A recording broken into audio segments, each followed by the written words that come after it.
예, 이어서 제5조 결격 사유입니다. 이거 제가 중요하다고 이야기했었죠. 의료법에서도 의료인의 결격 사유가 있는데 의료기사 등에 관련된 법률에서도 결격 사유가 있습니다. 거의 비슷하다라고 보시면 되겠습니다. 어떤 사람이 의료기사 등의 면허를 받지 못하느냐라는 것이죠. 첫 번째 보시게 되면은 정신질환자 역시 의료기사가 되지 못하겠죠. 하지만은 정신질환자라고 다 안 되는 것이 아니라 다만 예외 사항이 있습니다. 전문의의 의료기사 등으로서 적합하다고 인정하는 사람의 경우에는 그죠? 면허를 우리가 줄 수 있다라고 보시면 되겠습니다. 요거 결격사유 별표 하나에 속한다고 이야기했었죠. 그 다음에 마약 중독자, 이 사람은 우리가 의료기사가 되지 못하고요. 피성년 후견인, 피한정 후견인, 스스로 판단해서 행동을 할 수 없는 그런 사람들을 역시 할 수가 없고요. 이 법에 따라서 쭉 보시면 이 의료법이라든지 또 의료 관련된 법률과 관련돼서 위반해가지고 그죠? 위반해서 금고 이상의 실형을 선고받고 그 집행이 끝나지 아니하거나 또는 면제되지 아니한 사람, 현재 그 집행이 지금 계속 집행을 받고 있고요. 그 다음에 실제 그 법에 대해서 면제되지 아니한 확정된 사람이 되겠죠. 확정되고 면제가 되지 않는 그런 사람에 한해서는 의료기사가 될 수 없다라는 것입니다. 요 네 가지 사항 거의 같아라고 보시면 되겠다라고 보시면 되겠습니다. 그 다음에 국가시험입니다. 국가시험. 요거 제가 중요하다고 몇 번씩 이야기하고 있죠. 별표 3개에 해당됩니다. 국가시험은 대통령령으로 정하는 대통령령입니다. 정하는 바에 따라 해마다 몇 회 이상 1회 이상 누가 보건복지부 장관이 실시한다. 요거 중요하거든요. 요거 빨간 색깔로 밑줄 그어 주시기 바랍니다. 다시 한번 보도록 하죠. 국가시험은 대통령령으로 정하는 바에 따라 해마다 1회 이상 보건복지부 장관이 실시한다. 요거 외워주시고요.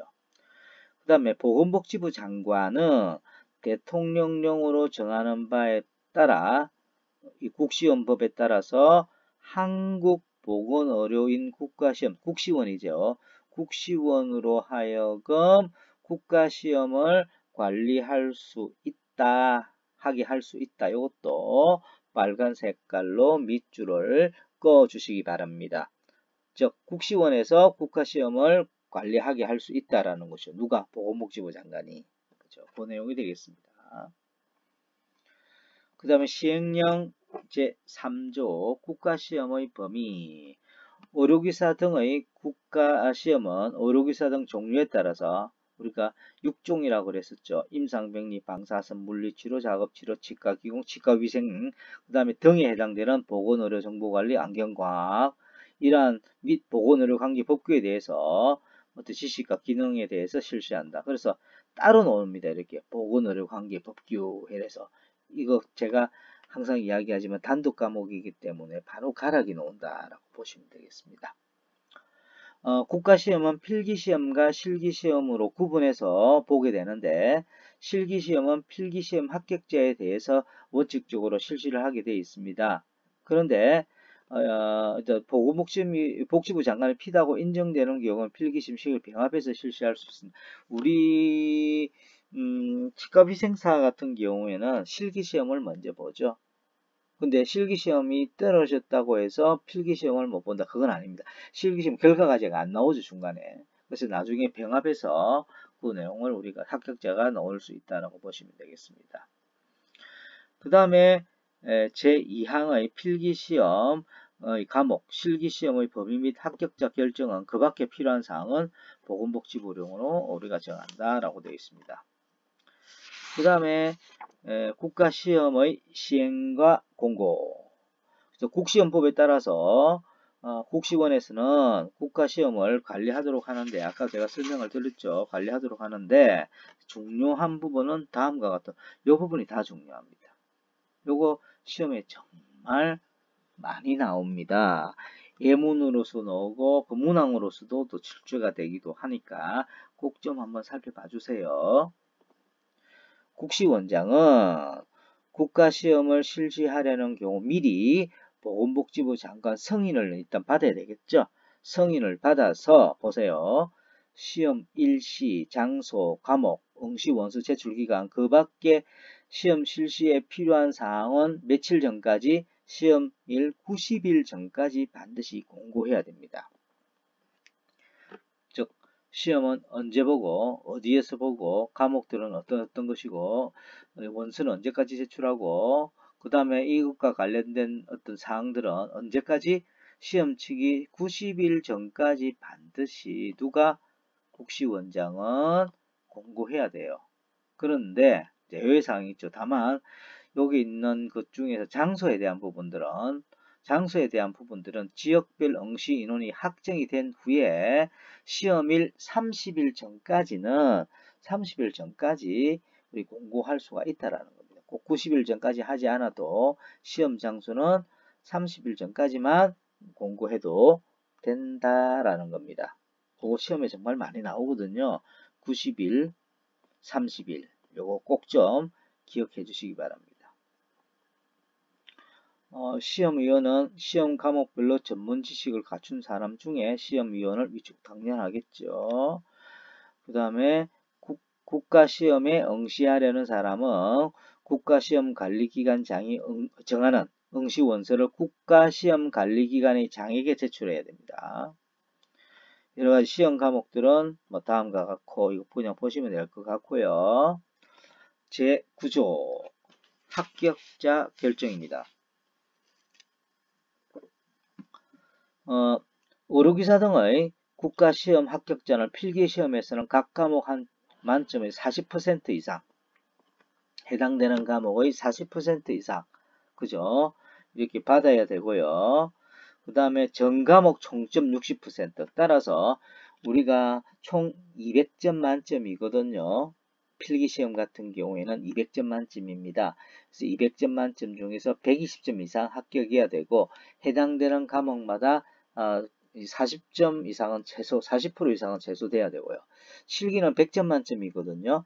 100점 만점 중에서 60점 이상은 받아야 된다라는 겁니다. 그런 내용이 지금 들어가 있고요. 그래서 한 번씩 언급은 됩니다. 이 부분 요 파란 색깔로 한번 밑줄 꺼 보실래요? 필기시험에서는 각 과목 만점의 40% 이상 및 전 과목 총점의 60% 이상 득점한 사람으로 하고 실기시험에서는 만점의 60% 이상 득점한 사람을 우리가 합격자로 선정한다라는 것입니다. 이 부분 파란 색깔로 밑줄 그어 주시기 바랍니다.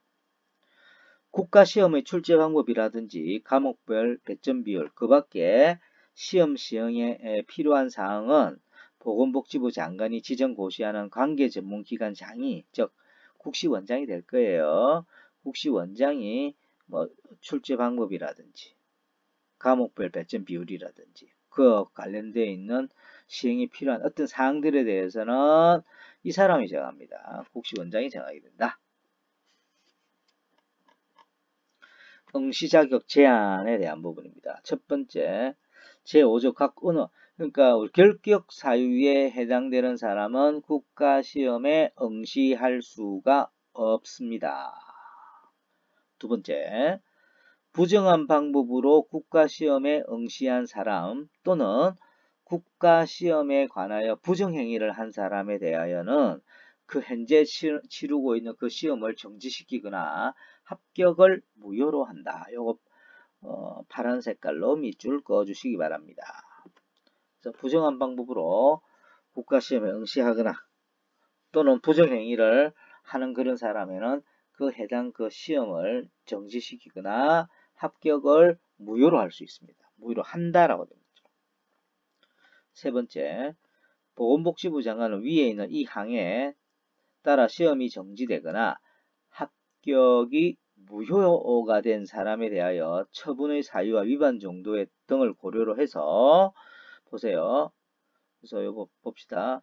합격이 무효화가 된 사람에 대하여 처분의 사유와 위반 정도 등을 고려하여 보건복지부령으로 정하는 바에 따라 그 다음에 치러지는 국가시험 응시를 3회 범위 내에서 제한할 수 있다. 이거 빨간 색깔로 밑줄을 그어 주시면 되겠습니다. 그래서 3회 범위 내에서 제한할 수 있다. 그게 중요합니다. 3회 범위 내에서 제한할 수 있다. 꼭 좀 빨간 색깔이 있는 게 좀 중요하니까 꼭 좀 체크해 주시기 바랍니다. 그 응시 제한의 기준은 별표 2와 같아. 그 한번 보도록 하겠습니다. 여러분들이 몇 페이지를 보시느냐면 별표 2에 해당되는 부분들이 있는데 300페이지를 한번 봐주시기 바랍니다. 300페이지 책을 잠시 보시게 되면은 이런 내용이 있죠. 국가시험 응시 제한의 기준 이렇게 되어 있는데 이번에 요 비슷한 내용들이 시험에 출제가 되었습니다. 2019년도에 보통 우리가 시험에 출제되면 요게 나오거든요. 3회 범위 내에서 제한할 수 있다. 요게 보통 시험에 많이 나왔었습니다. 그런데 올해 좀 특이하게 어떻게 시험에 나왔느냐면 그 위반 정도에 대해서 명시를 했습니다. 예를 들어서 시험 중에 다른 응시한 사람의 답안지 또는 지금 300페이지니까 좀 봐주세요. 시험 중에 다른 응시한 사람의 답안지 또는 문제지를 엿보고 자신의 답안지를 작성해서 위반했을 때 몇 회의 응시 제한을 몇 회로 할 수 있는지 이렇게 시험 문제가 나온 거예요. 보통 같은 경우는 아까도 이야기했지만 그 위반 정도에 따라서 국가시험 응시를 3회 범위 내에서 제한할 수 있다고 보통 일반적으로 이렇게 시험에 나오는데 방금처럼 그 위반 정도에 대한 부분을 세세하게 나열을 하고서 이러한 행위를 했을 때는 응시 제한을 몇 회 정도 둘 수 있느냐 이렇게 놓은 거예요. 답은 2회죠. 그래서 이 부분도 이렇게 나온 적이 바로 직전에 이렇게 시험 문제가 나왔기 때문에 여러분들도 이 부분을 조금 더 자세하게 보실 필요가 있다라고 제 생각이 듭니다. 그래서 300페이지에 있는 응시 제한 횟수 1회, 2회, 3회에 해당되는 그런 부분들이 어떤 부분들이 1회인지, 2회인지, 3회인지도 한번 살펴보시는 것도 중요하다라고 볼 수가 있겠습니다. 그래서 응시 제한 기준 별표 2에 대해서 제가 설명을 드렸고요. 제8조 면허의 등록. 그래서 보건복지부 장관은 의료기사 등의 면허를 할 때는 그 종류에 따라서 그 면허 대장에 그 면허에 관련된 사항을 등록 당연하겠죠. 그 종류라고 하면 그 6종에 해당되는 그죠? 면허 의료기사가 있잖아요. 그 의료기사에 맞추어서 그 대장 예를 들어서 치과위생사에 관련된 면허대장, 치과기공사에 대한 그죠? 면허대장 이렇게 따로따로 그 사항들에 대해서 등록을 하고 그 관련된 면허증을 발급해야 된다라는 것입니다. 그런 내용들 한번 살펴봤고요. 그 다음에 그 위에 이야기했던 면허 등록과 면허증에 대한 필요사항은 보건복지부령으로 정한다 이렇게 되어 있습니다. 그 다음에 시행령 제7조 면허증의 발급. 국가시험에 합격한 사람은 보건복지부령으로 정하는 서류를 첨부를 해서 누구에게? 보건복지부 장관에게 면허증 발급을 신청해야 됩니다. 국시원장한테 신청하는 거 아닙니다. 이것도 한 번씩 제가 보기 나오는 것 같아요. 그래서 보건복지부 장관에게 면허증 발급을 신청해야 되는데 이것도 파란 색깔로 밑줄 그어주시면 좋겠습니다.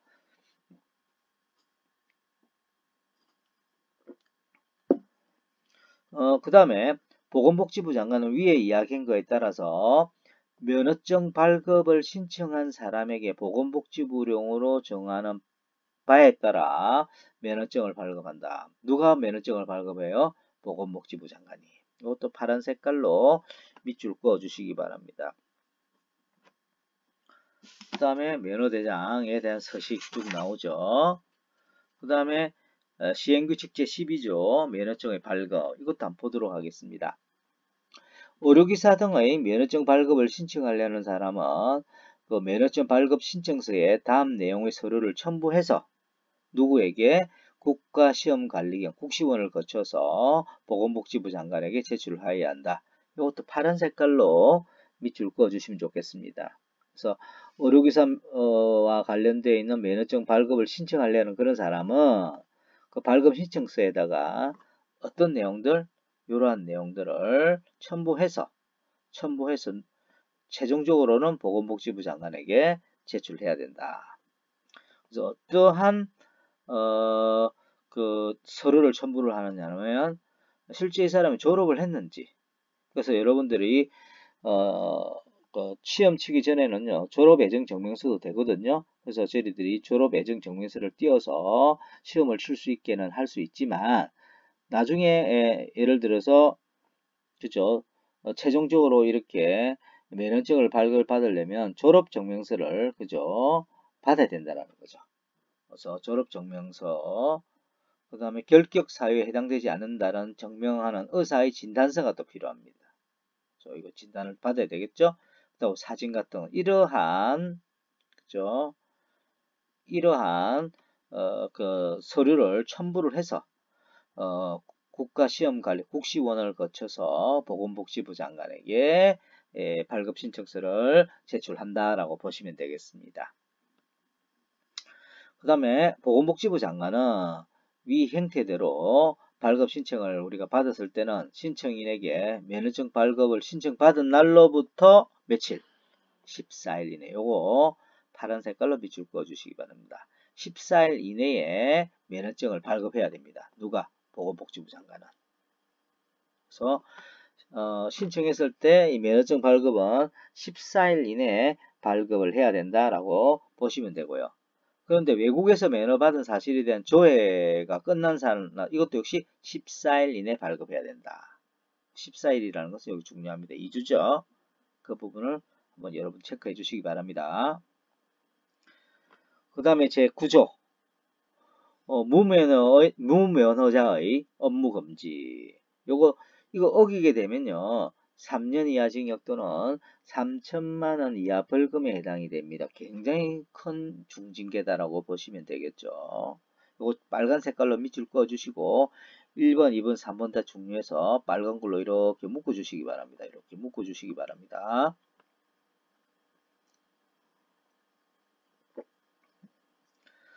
봅시다. 의료기사 등이 아니면 의료기사 등의 업무를 하지 못합니다. 당연하죠. 다만 대학 등에서 취득하려는 면허에 상응하는 교육과정을 이수하기 위해서 실습 중에 있는 사람의 실습에 필요한 경우에는 그러하지 아니하다. 그래서 여러분들이 2학년 때 실습을 나갔잖아요. 근데 의료기사가 아니잖아요. 그랬는데도 실습에 필요한 경우에는 그건 허용해 준다라는 것입니다. 무면허자라고 하더라도요. 다음에 두 번째, 의료기사 등이 아니면 의료기사 등의 명칭 또는 이와 유사한 명칭을 사용하지 못합니다. 또한 의료기사 등의 면허증은 타인에게 대여해주지 못합니다. 그래서 이 부분에 대해서 위반한 경우에는 3년 이하 징역 또는 3천만 원 이하 벌금에 해당이 됩니다.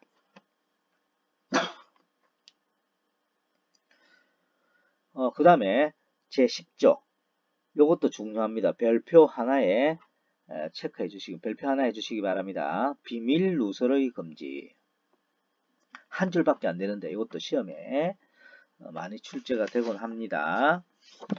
의료기사 등은 이 법 또는 다른 법령에 특별하게 규정된 경우를 제외하고는 봅시다. 업무상 알게 된 비밀을 누설하여서는 안 된다는 겁니다. 그래서 의료기사 업무를 하는 중에 어떤 환자의 그죠? 어떤 그 비밀을 알게 됐는데 그 비밀을 마음대로 누설해서는 안 된다라는 겁니다. 만약에 누설했을 때는 어떠한 중징계를 받느냐면 위에 했던 요 위에 있는 내용과 동일하게 뭐다? 3년 이하 징역 또는 3천만 원 이하의 아주 큰 중징계를 받게 된다라는 겁니다. 중요합니다. 그 다음에 제11조 실태 등의 신고, 요것도 굉장히 중요합니다. 요거 아마 시험 넣을 가능성이 굉장히 높죠. 별표 3개에 해당되고 아마 그 16년도에도 출제가 되었고 아마 계속 출제가 된 걸로 제가 알고 있습니다. 이 부분은 꼭 좀 중요하게 봐주셨으면 좋겠다라는 겁니다. 첫 번째, 의료기사 등은 대통령령으로 정하는 바에 따라 최초로 면허를 받은 후부터 몇 년마다 3년마다 자신의 어떤 실태와 취업 상황을 누구에게? 보건복지부 장관에게 신고해야 된다. 요거 빨간 색깔로 밑줄 그어 주시기 바랍니다. 정말로 중요합니다. 최초 면허를 받은 날로부터 몇 년마다? 3년마다 그 실태와 자신이 지금 하고 있는 그 실태와 취업 상황을 누구에게? 보건복지부 장관에게 신고해야 된다라는 겁니다.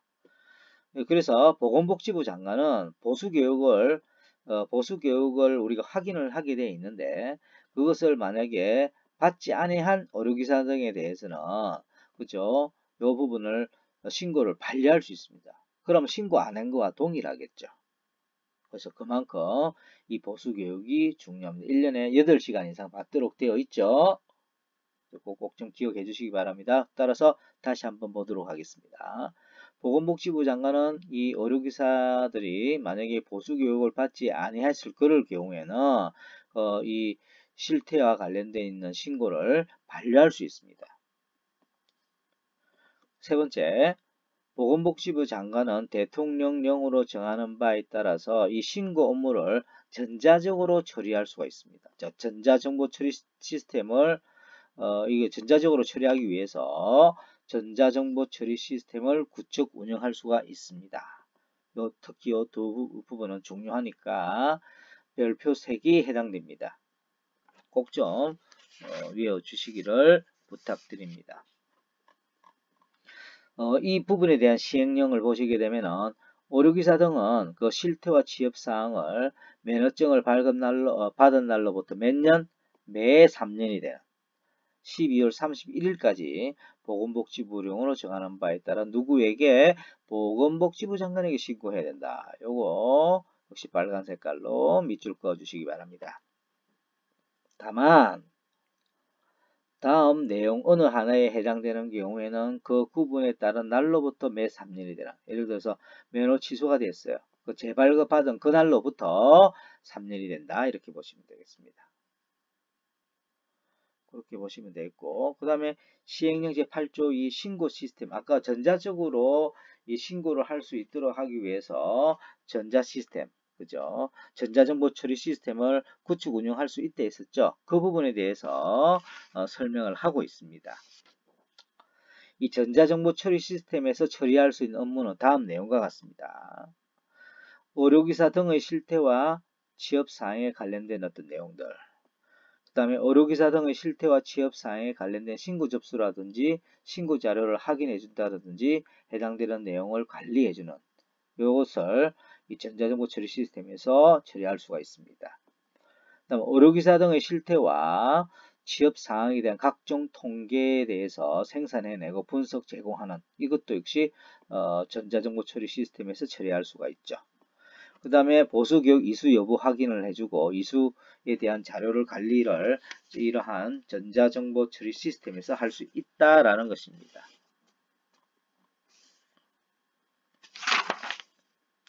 그 다음에 그 밖에 그 의료기사 등의 실태와 취업사항을 신고하고 또 관련된 업무로서 보건복지부 장관이 특별히 필요하다고 인정되는 업무도 이 전자정보 시스템을 이용할 수가 있다는 것이고, 이렇게 보건복지부 장관은 신고 시스템의 구축 운영을 위해 필요하다고 인정되는 경우에는 관계기관이라든지 법인 또는 단체 등의 자료 또는 의견 제출을 요청할 수가 있습니다. 그리고 보건복지부 장관은 신고 시스템의 구축 운영에 관련된 업무를 국가시험관리기관으로 하여금 수행할 수도 있습니다. 그런 정도 봐주시고요.